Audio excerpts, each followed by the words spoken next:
All right, we are live back with you. Thanks for hanging in there. I know these days are getting a little long. I'll tell you for myself, originally I was like, yeah, I mean, I'm at home. I could do a 3-day convention, no big deal. But it takes a lot of work. So I appreciate you guys hanging out and watching all these sessions. I also really appreciate all of our awesome presenters making their time available. Right now, we're going to be doing a PR panel and strategy session. We have two powerhouses in the space. I'd like to introduce you to Christina Daves and Christine Haas. Both are just awesome. I've met them both through different events. Christina's spoken at Closing Table and War Room. I saw Christina at Carrie Scholl's event, who she'll be speaking tomorrow. And I'm sure we'll have Christina out some of our events in the future. But I've seen them both do tremendous work for my friends, both in and outside of real estate. And when we were putting this thing together, we thought, man, we got to bring both of them on and have them talk to us about PR strategies, hacks, ideas, just ways to help us get more eyeballs. I think now more than ever, people are paying attention, and it's a great opportunity for us to capture that attention and leverage it for our businesses. So welcome to the show, ladies. Hi, thank you for having us. Yeah. Of course, I appreciate you both making the time. So I guess to dive in, with everything going on right now, in terms of getting ourselves attention, let's talk a little bit about right now and then also like regular times. You know, if someone was to come to you and say, hey, I want to get some attention behind my brand, behind my business, whatever it may be, let's start the conversation there and see where it takes us. Sure, of course. So I was going to say, I'll jump in quickly because an MSNBC journalist tweeted something that I've really shared with my audience. And she said, I can't believe the number of pitches that I'm getting that are not related to the stock market, the economy, coronavirus. She said, read the room. And Christine, having been in the room, you can speak about this too, but this is what I'm really telling. And we've had a lot of real estate agents get in the media in the last week, but you've got to know what's going on. You know, right away when Redfin and Remax said no more open houses, and when the Fed, you know, cut rates, and everything that's happening literally daily, those are the kinds of stories that the real estate agents can jump on right now to get media today. That's very true. I had 2 clients actually in Minnesota get on in the last couple of days, and it really is about, as Christina said, just maximizing what's happening in the news right now. There are endless possibilities, whether you're a lawyer or a realtor, to talk about the impact. And every news station, as a former journalist myself, they want to see something new, but they also want to see the personal impact. And that is really essential. Part of my pitching and what I teach is just helping people understand that it's great to pitch yourself as an expert, but it's also great if you're the expert and you have somebody to kind of profile. And so that's essential right now. So for example, in my case, where I was able to get this realtor on TV, it was about putting them as the expert to talk about the numbers of what's happening in that area and that location, but also finding somebody to profile who did not want to keep their house on the MLS because they were concerned about the virus and having people tracking in the germs and that type of thing. And so it's twofold. And when I was in the media, I would get hired by bigger PR agencies to come in and tell them why they weren't getting the media coverage. And it's because they're not giving the entire recipe. It's kind of like cooking. And so I would invite that anybody in real estate right now, actually for any area of business, now is the time to stand out and shine, but you need the recipe. You need to position yourself as an expert because everybody needs to see you as a leader right now, but you also need to give all the ingredients. So you need to have examples and video. I like that. So I want to uncover the word recipe real quick. Tell me a little bit, what does the recipe mean? Because I think on the surface, most of us probably understand, okay, well, I could speak to no open houses, or I could speak to safe practices, or I could speak to these things. Other than talking to relevant talking points right now. What are the other pieces of the recipe?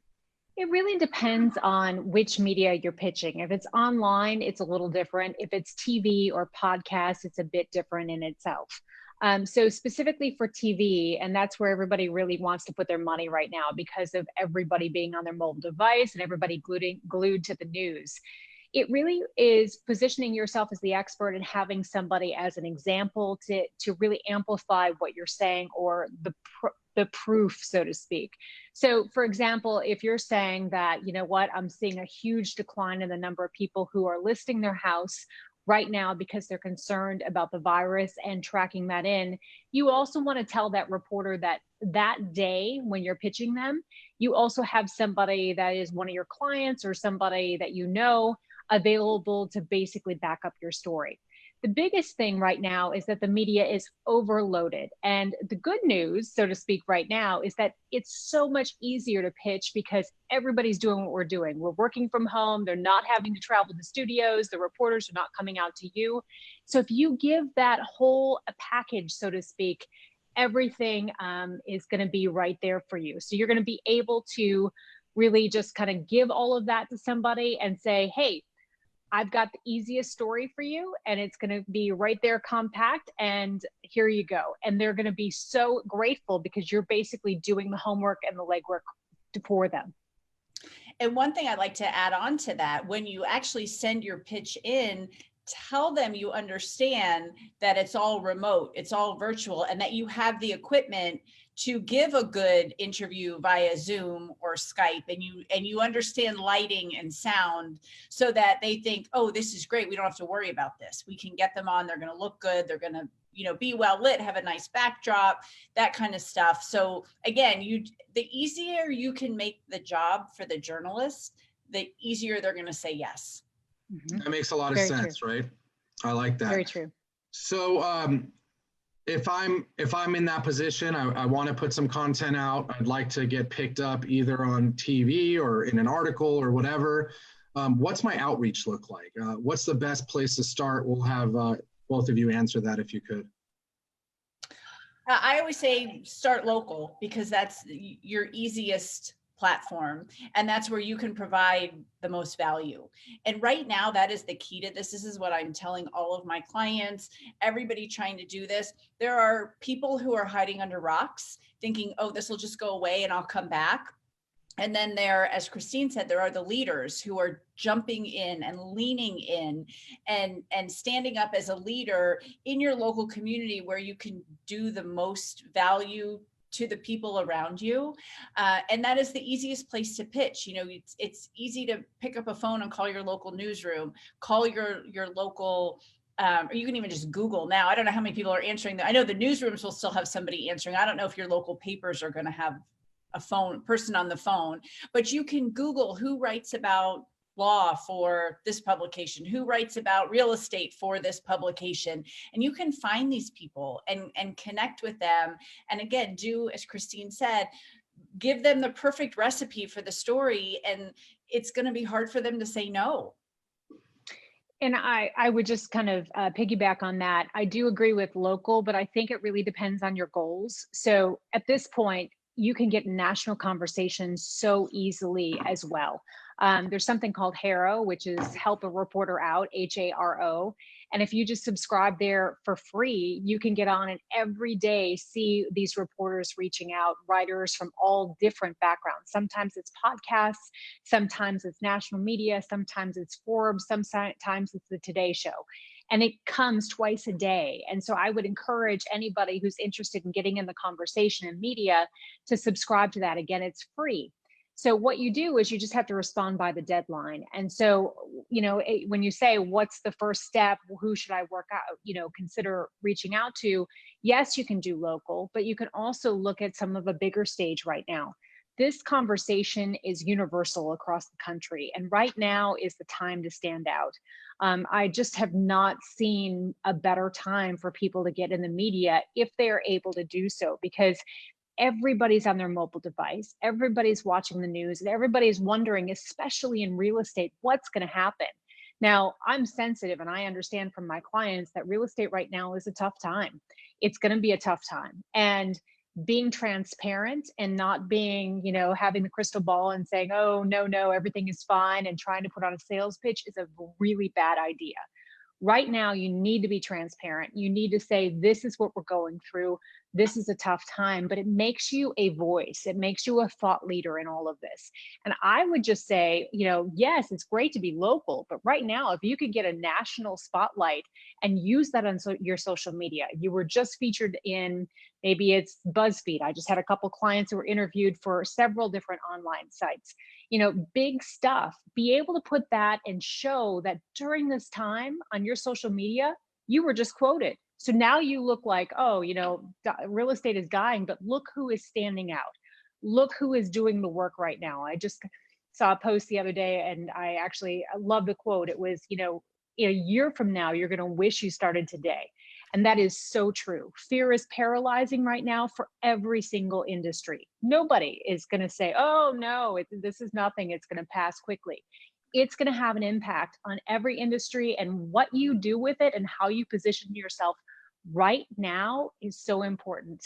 So I would suggest, local, sure, but I would look for the national stuff right now, because the national media is looking for the local angles, because they want to see what's happening all over in a way that they never have before.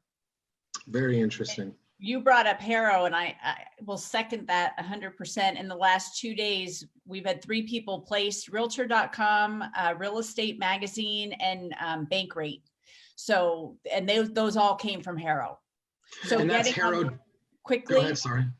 I was just saying, jumping on them quickly, so you're one of the first ones to respond, is really key to that, because they are getting inundated. There are a lot of people home. A lot of people have time to look at their emails. But yeah, there are some huge national outlets in there. And I'm a part of that. I registered forever ago, so I'm familiar with what you're talking about. Is it Harrow.com? Helpareporter.com. Yes. Helpareporter.com.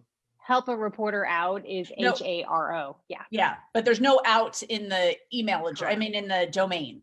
It's helpareporter.com, and you want to sign up as a source for free. Perfect. Helpareporter.com. Looks like Melissa actually posted that. Thank you, Melissa. So they're going to submit. I quickly want to reply, give my value prop, why I'm the one. And then at that point, I'm is there best practices like follow up again, maybe send them clips of other things that you've done. I have a little hack that really works. When you respond to a Harrow query, find them on LinkedIn and connect with them there and say, hey, I just submitted on Harrow. If I can help you on this or any future stories, let's connect so you can see my profile.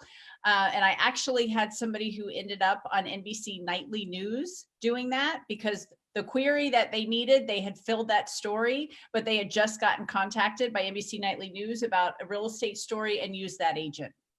Love that. And I would just add to that works. I second what she just mentioned, but sometimes you got to be really careful when you look at their request. Sometimes it'll say anonymous. You have to go through the platform typically when you actually respond to the email, and they may say, I only want this. I only want 2 or 3 sentences. And so you really want to follow the directions. It's easy to say, oh, if I give them more examples and this whole long dialogue or a book that I wrote, that'll help. But sometimes these reporters or writers are on such a deadline that they're just like, oh my God, I'm not even going to go through that. So really be specific and follow the directions if they give them to a T. Love that. Thank you. Yeah, I'll often, if they have questions, like you said, Christine, I'll cut and paste the questions in my response. So they see that I'm really paying attention. I will just answer each question exactly as they wanted. So I think Harrow gives us the opportunity to get featured all over the place. Back to the idea of local, what's the practice there? Am I just reaching out to the stations? I think you said maybe Google search who talks about X in Y area. Can we go a little bit deeper there? Yeah, sure. Go ahead. Go ahead. No, go ahead. It's okay. No, I was just going to say, your local papers, you probably have one person, at least I know where we are. these regional and local smaller papers, it's one person that covers real estate. So when you Google that, literally their name comes up with their email address and their phone number for follow-up. And the cool thing about that is it's super easy to build a relationship with that person. That they might be covering more than just real estate. They might be the whole business, writer, editor, everything. So building that relationship and seeing what they need to cover and offering to maybe provide somebody else as a source. I've built great relationships with the editors of my local papers, and they'll reach out to me and say, Christina, who do you know who could help us with X? And just fostering those relationships. And you had talked about, that's not today, coronavirus time. This is kind of long term, but providing some good value to them will build that relationship. And a couple tips that I could give, just from, if you're especially for TV, I would really be careful with your pitch and make sure that it's really drilled down into something that particular reporter consistently covers. And potentially, if you can, try to find previous stories that they have covered when you're crafting your pitch. So for example, if you go to a station's website and you look at the bios and you look at people, the first thing that I always suggest is try to find some common ground.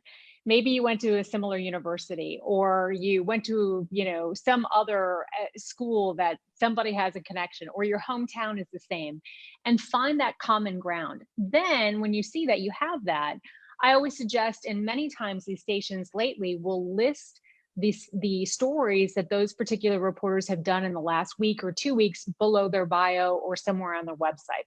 So search those out and then try to watch one. So that way you're familiar. Sorry, my headphone is going away. So you're familiar with what's been covered by that particular reporter. So you don't seem tone deaf, so to speak, especially if it's something similar. So you can say, hey, I watched your story the other night. I wanted to tell you it was a great insight. I have something to add to that. And that's where you can go. You don't want to have this long narrative in the beginning, but you want to complement them. It's How to Win Friends and Influence People, that book. It's the same premise. You want to make sure that you're reaching out, you're trying to impact them in a way that's positive right off the get-go and catch their attention and let them know that you know what they're doing and understand the marketplace or the market that they're in or wherever you may live. From there, you want to really tell them, I have all of this, again, going back to that, serve it to them at the same time. Go back and tell them, I can set this all up for you in one particular day. So maybe it's tomorrow between 11 and 8, 5 p.m. Or you really want to make sure that you serve it to them in a small amount of time.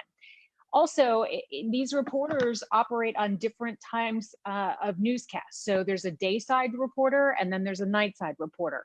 And what that means is that the dayside reporter usually comes in around 9 a.m. and they have to pitch stories in the morning meeting. And then there's a nightside reporter who usually comes in around 1 or 2 o'clock in the afternoon. And then they are usually for the 5, 6, and their longer form stories for their 10 or 11 o'clock, depending on time zone. So what you want to do is you want to hit them with the email. And I always suggest email, but you want to hit them with the email right about the time, maybe a half hour before they're going into their meeting when they're going to pitch.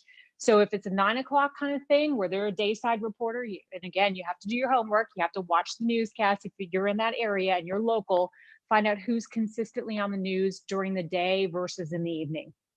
You want to hit them with that pitch right about 30, maybe an hour before that meeting, so that they have something to go in with. I will tell you, as a former reporter, and I'll stop jabbering on, but as a former news anchor and reporter, it's just like any other job. When you come to the meeting, you're told you're supposed to bring 3 organic story ideas with you every day. And they go around the meeting and they say, what do you got? And if you're like most people, you're running to get the kids ready, you're trying to get going, you get into the meeting, you're like, oh shoot, I only have 1 or I only have 2.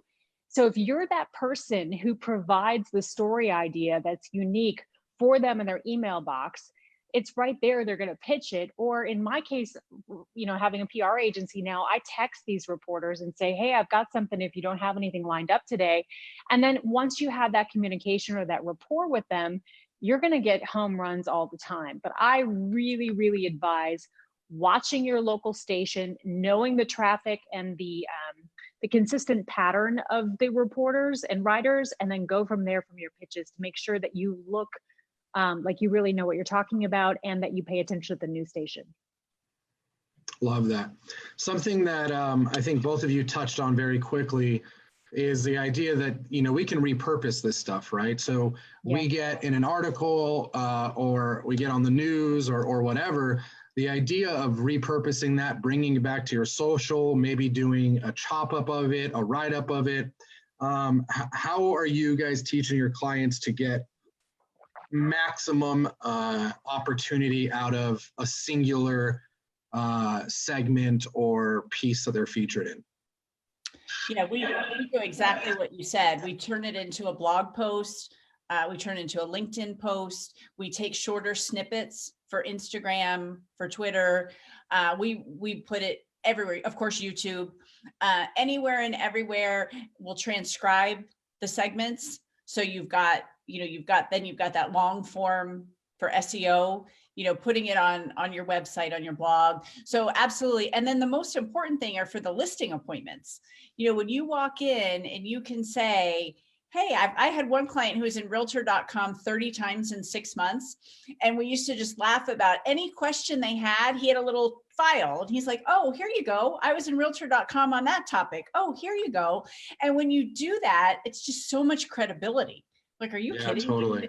Yeah, all the magazines, whatever it was, he had an answer for everything in a publication. I really like that a lot. That's a good little hack. Yeah. Chris, do you have anything to add to that?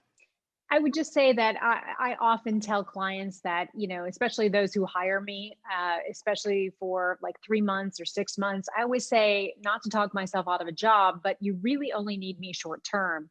And I say that because of exactly what you mentioned. You can repurpose everything that you have. So you get on TV, and I had clients on TV, just like Christina mentioned, many times over that short period of time. Unless there's a Christmas tree behind you, or unless, you know, you're out by the lake or there's snow behind you, nobody understands the date of the article. The impact is where you've been positioned. So maybe you're on NBC for a morning show interview, or maybe you're featured on MSNBC or in New York City for an interview, like Long Doan from Lab Coats, you know, I'll shout out to him. Those types of things don't have an expiration because very few people end up looking at the date of when that actually aired.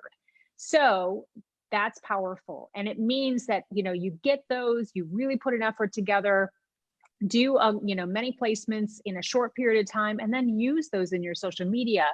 And then, for example, I have an attorney who just got featured in Forbes.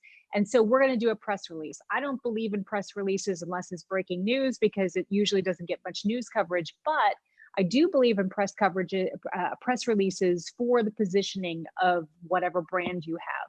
Maybe you're a startup company and you want to make a placement and you want investors in 6 months, 8 months to see what you've done. It's kind of a placement on the internet. So it gives you that SEO, it gives you recognition, it goes on your website. But I always suggest, if you're going to do anything, do social media, of course, do your Facebook ads, use that as long as you can, get a lot of miles out of your news coverage, but, you know, do a press release and say, so-and-so from our firm was, or our group was just featured on Forbes, or whatever it might be. Make a big deal out of it. Not going to get you, most likely, it's not going to get you more news coverage, but it is going to give you some bragging rights. Love that.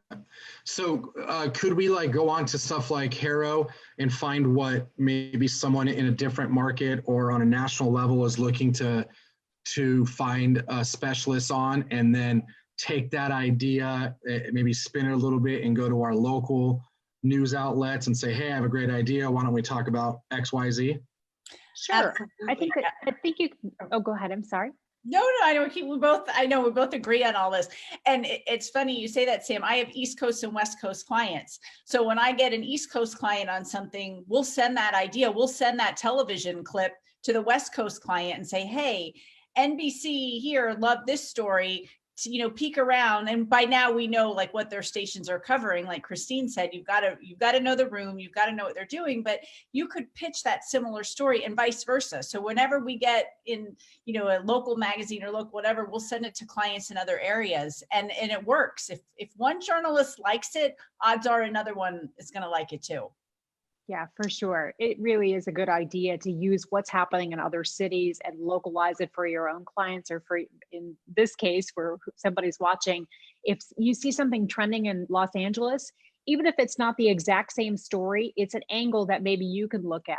I mean, okay, so Los Angeles, before all this happened, had a really big problem with right downtown retail.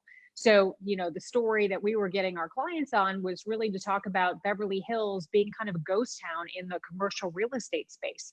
So is that true in Minneapolis, Minnesota? So if you are in Minneapolis, Minnesota, you can really look at the juxtaposition between both of those stories and say, I just saw this making headlines in Los Angeles, which of course is a big, you know, news market.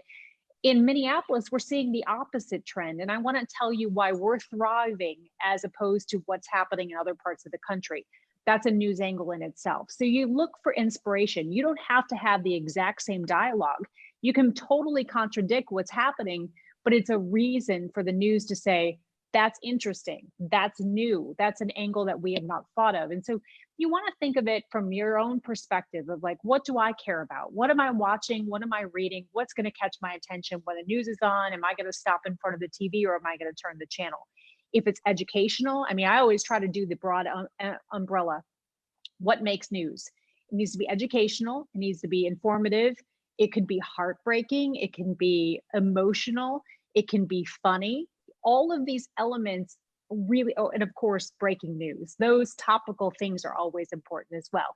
The biggest thing is you want to be relevant and you want to make sure that your pitch has one of those ingredients, or if you have more than one of those ingredients, even better. But you want to find an emotional impact anytime you can. If you can say, you know, through all, oh my gosh, right now with the virus, elderly people are being thrown out of their homes because they can't pay their mortgage or their rent is up.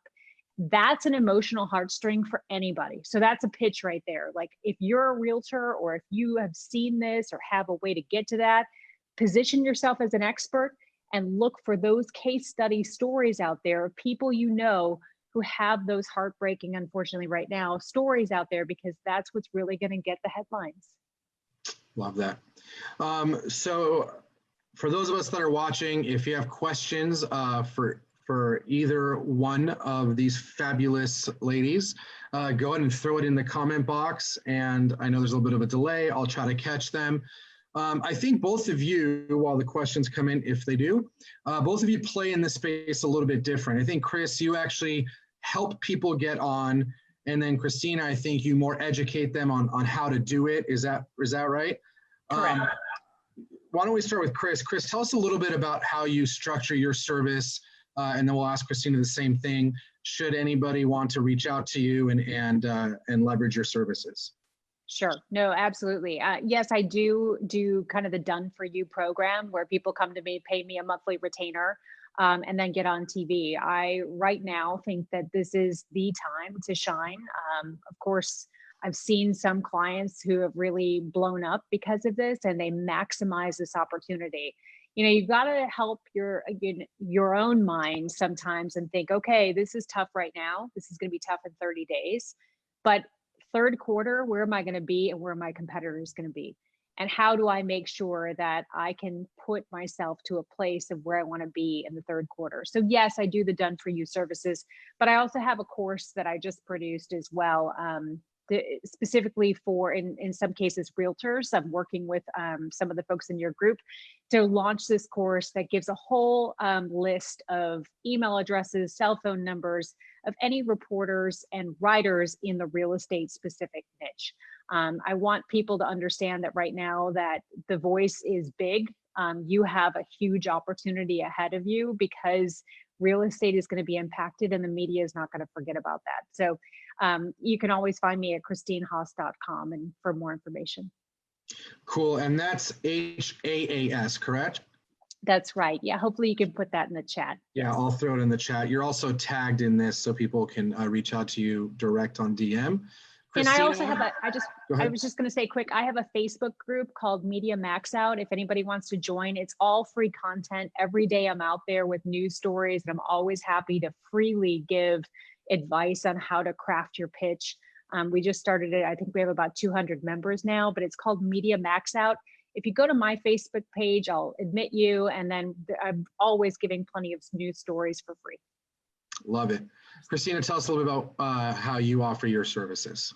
I have similar services, but one thing I have found in the last 2 weeks is people need answers now. Like they've got a message that needs to get out immediately. So I'm doing not these 3-month coaching programs. We're doing, like I've got someone who needs to pitch on Monday, and so I'm doing PR jump starts, where same thing, we give you all the contacts you need. I actually write your pitch for you. I write your follow-up pitch for you. We give you phone numbers and help you do that. So if somebody has an idea and needs something quickly, reach out.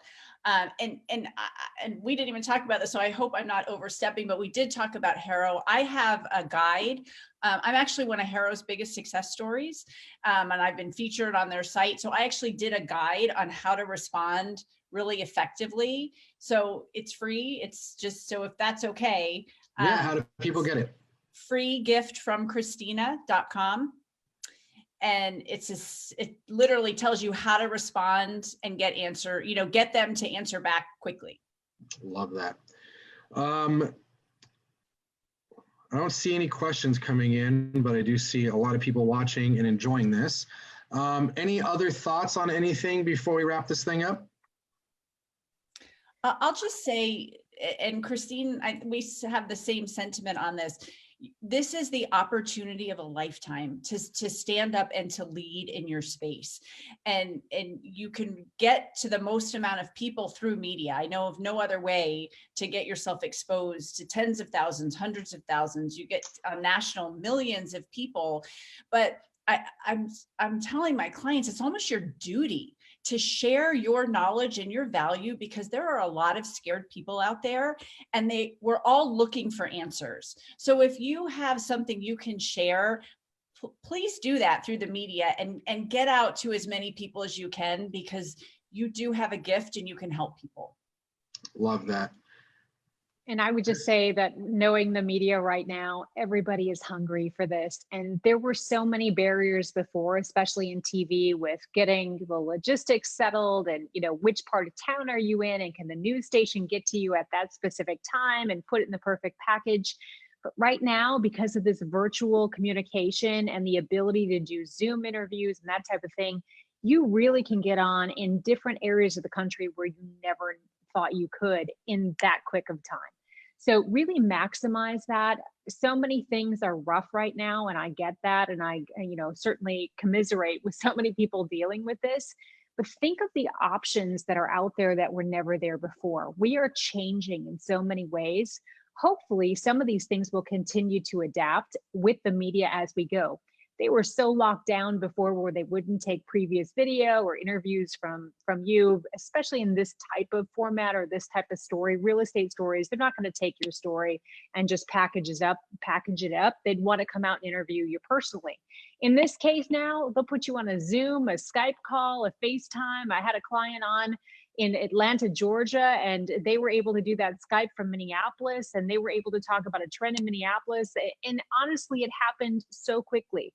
So I think the barriers are so far down right now that I really think it's encouraging for people who thought that they couldn't do this. Get a couple quotes in there, get online media, get a couple, news stories when it comes to TV, get on podcasts, use those and build this right now and become the thought leader that you thought that you wanted to be. It's tough. Right now, it's tough. We're isolated, but what else are you going to do? Sure, you can just veg out and watch Netflix and say, oh my God, the career is bad and I'm just going to push it away. But if you do this work now, I'm telling you, you're going to be so proud of yourself in 60, 90 days. Totally agree. Well, that was a really solid session. I'm getting a lot of comments. Great stuff. Thank you. This was awesome. I think that you both have added a lot of clarity to something that most people know exists, but don't understand really behind the curtain of where to start and how to go about it. So use the website, what is it again? helpareporter.com. Obviously, reach out to either one of the ladies if you're interested in learning more about their services.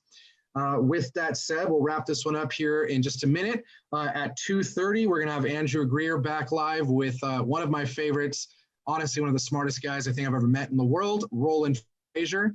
Roland is definitely a session you do not want to miss. That's going to start at 2:30. Also, just wanted to remind you again that if you want a ton of free content, free training, and a bunch of tools, you can go to sweetassist.com, sweetassist.com/free to join the waiting list for 100% free membership to the university with a lot of speakers you're seeing in here. I'll be following up with speakers that have not yet been put in and see if they want to put content in there. So it's going to be a really awesome platform. We're launching it very soon. And for those of us that register here for free, you get a free account, no credit card required. Again, that's sweetassist.com/free. Thank you, ladies, for doing this. It was a ton of fun.